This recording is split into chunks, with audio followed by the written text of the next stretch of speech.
Hi, it's Patrick with E38. Welcome back to our FieldGenius for Windows Basics. In this video, we're going to import a DXF file and localize to that file. We'll start by creating our project, and I'm going to make sure all of our settings, like units and coordinate system, are correct.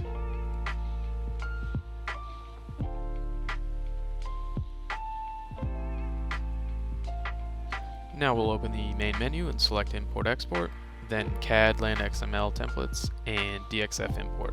We'll find our file in the File Explorer and open it.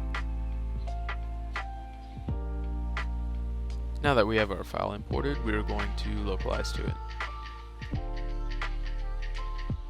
In practice, we would find several points in the real world that correspond to points in our drawing. I'm not on a work site, so I'll be matching these parking spaces with the parking lot outside of our building. First, I'll create some points from the lines on the drawing. Then I'll go to the corresponding point in the real world and shoot those points.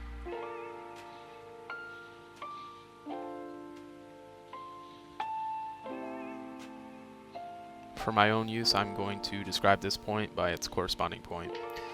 I'll do the same for another point.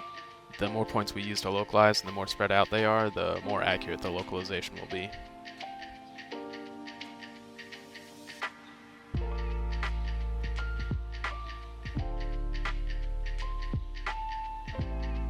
Once we have our points, we'll open the main menu, select our survey tools, then GNSS local transformation. Then modify parameters. Our method will be similarity. We'll then modify our control, select a local control, then a GNSS control that corresponds with it.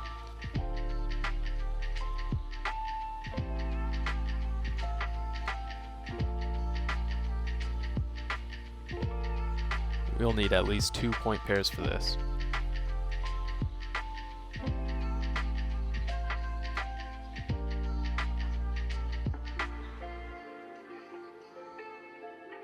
Now that we've completed our transformation, you can see we're on the map and within the drawing. We've successfully localized our project and are ready to get to work. This has been Patrick with E38 Survey Solutions. Thanks for watching.